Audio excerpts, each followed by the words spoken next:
Assalamualaikum warahmatullahi wabarakatuh. Nah, perkenalkan, namaku Rani Rahmawati Sugiarto dengan NIM G0024106. Nah, kali ini kita akan membahas mengenai Tractus digestivus inferior. Nah, di Tractus digestivus inferior ini ada sebuah skenario. Andre, seorang mahasiswa tingkat akhir, merasa tidak nyaman setelah mengonsumsi makanan cepat saji selama sebulan penuh karena kesibukan menyelesaikan skripsi. Ia sering mengalami perut kembung, rasa tidak nyaman di bagian bawah perut, dan gangguan buang air besar. Dalam obrolan ringan di kampus, Andre mengeluh kepada Anda. Sebagai teman yang baik, jelaskan kepada Andre tentang Tractus digestivus inferior, jelaskan tentang perbedaan jejunum dan ileum, dan juga jelaskan struktur bangunan di kolon, lalu jelaskan struktur anatomi yang berhubungan dengan pengeluaran feses. Nah, jadi yang pertama ada jejunum et ileum. Nah, untuk di Tractus digestivus inferior ini, kita akan membahas mengenai beberapa regio. Yang pertama ada intestinum tenue, intestinum crassum, dan juga yang dimana nanti di intestinum tenue itu ada si jejunum et ileum, terus di intestinum crassum itu nanti ada kolon, appendix, terus ada rectum canalis, rectum et canalis analis, dan juga cecum. Nah, yang pertama kita akan membahas mengenai intestinum tenue. Intestinum tenue itu di situ ada jejunum et ileum. Jadi yang pertama itu sebenarnya di inferior itu dia duodenum itu dia terbagi menjadi dua bagian. Yang pertama ada di sepertiga proksimal dari duodenum, itu menjadi bagian dari superior, lalu di 2/3 bagian proksimal dari duodenum itu dia menjadi bagian dari si inferior. Nah, untuk batasnya itu dia akan ada yang namanya ligamentum traits yang menggantung si duodenum itu dan membedakan antara superior dan inferior. Nah, lalu ada jejunum et ileum. Nah, jejunum dan ileum itu mereka sama rata ada di left upper quadrant, terus ada di right upper quadrant, ada di right lower quadrant, dan juga left lower quadrant. Nah, jejunum itu dia letaknya lebih superior daripada si ileum.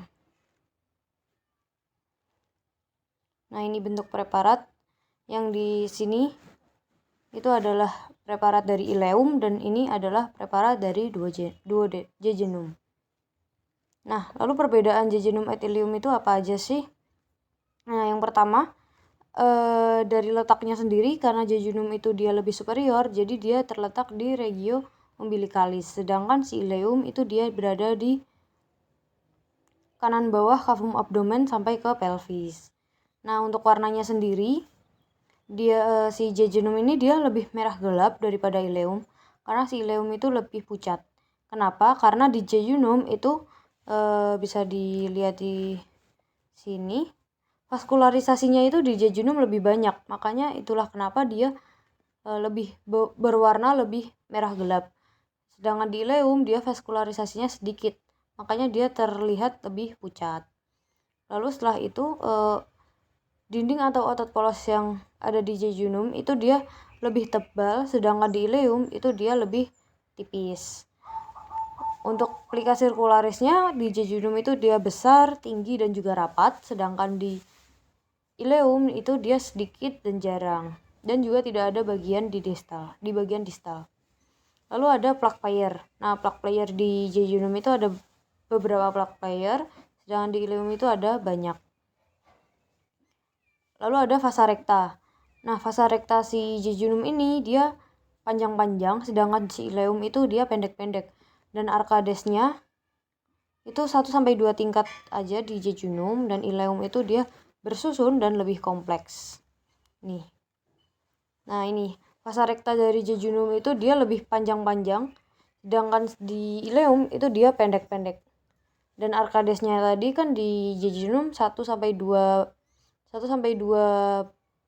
tingkat aja, sedangkan si ileum itu dia lebih abstrak, jadi lebih banyak dan lebih abstrak, jadi tidak dapat diketahui beberapa tingkatan yang ada di situ.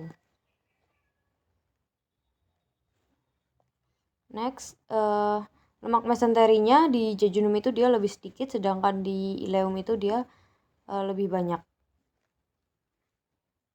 Nah, lalu kita akan masuk ke kolon.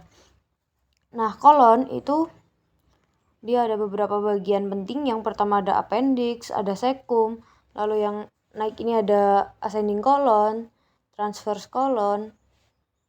Terus di sini ada descending. Lalu dilakukan ini ada sigmoid. Nah, yang pertama kita akan membahas mengenai di organ-organ ini ada yang retroperitoneal dan juga intraperitoneal. Nah, jadi si ascending colon terus si descending ini mereka adalah bagian dari retroperitoneal.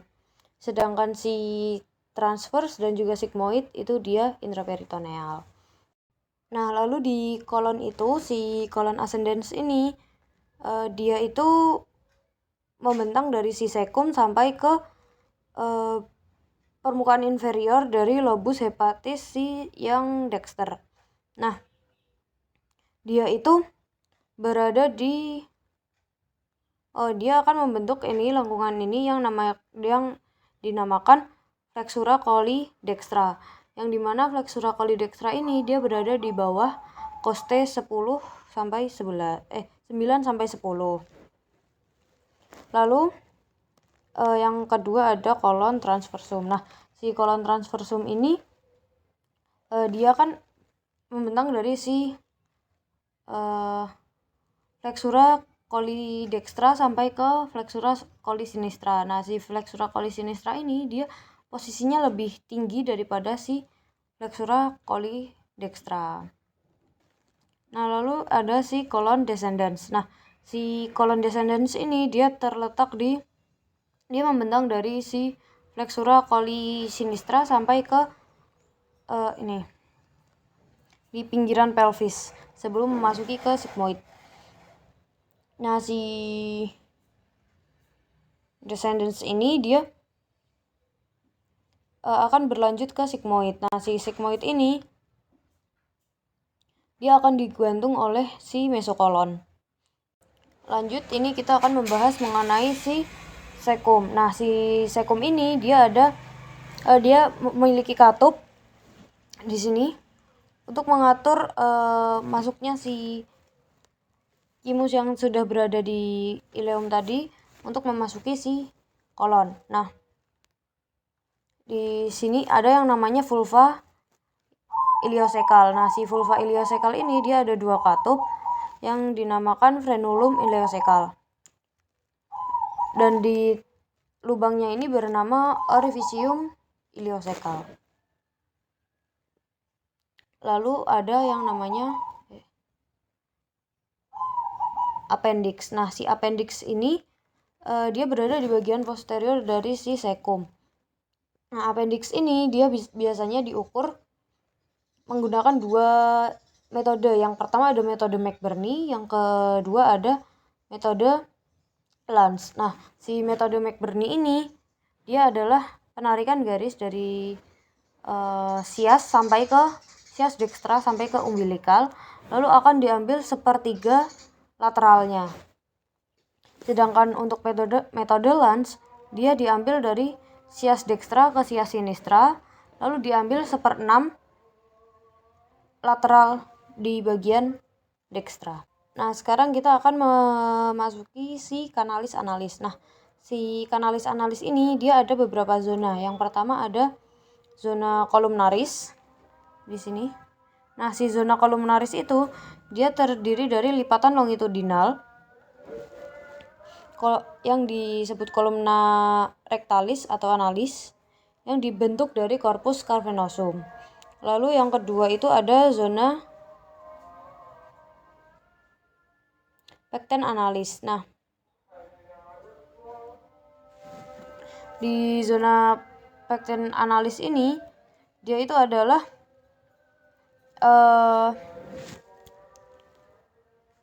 tempat di mana terdapatnya vulva analis. Nah, di pekten analis ini dia itu terdiri dari epitel squamous kompleks non kornifikasi yang menimbulkan zona putih di mukosanya. Nah, di situ ada yang disebut dengan lineanya, namanya adalah linea pectinea. Lalu ada yang namanya zona kutanea. Nah, si zona kutanea ini di bagian sini itu adalah kulit eksternal yang dibatasi secara tidak konsisten oleh linea anokutanea. Lalu yang terakhir ada zona hemorrhoidalis. Nah, si zona hemorrhoidalis ini dia adalah tempat yang dimana seringkali terbentuk patologisnya itu dia bisa terbentuk benjolan hemoroid. Lalu ada di permukaan dalamnya itu dia ada si kolumna rectalis, terus vulva analis sama sinus rectalis. Ini vulva analis, sinus analis, dan juga kolumna rectalis. Selanjutnya ada si rektum. Nah, di rektum ini sendiri, di bagian analis ini dia ada beberapa otot sphincter. Nah, ototnya itu sendiri yang pertama ada sphincter ani internus yang merupakan otot polos, lalu ada corrugator ani juga otot polos, lalu ada musculus sphincter ani externus yang terbentuk dari otot skelet, dan juga musculus puborectalis yang terbentuk dari otot skelet yang masih menjadi bagian dari musculus levator ani. Nah, lalu kita akan membahas mengenai si rektum. Nah, di rektum ini sendiri dia ada beberapa bagian. Yang pertama ada si flexura sacralis, yang mana si flexura sacralis ini dia terbentuk akibat lengkungan atau desakan dari si sacrum. Lalu ada yang namanya flexura perinealis. Nah, flexura perinealis ini nanti dia akan lanjut menuju ke canalis analis. Nah, jadi itu dia dari aku mengenai si tractus digestivus inferior. Wassalamualaikum warahmatullahi wabarakatuh.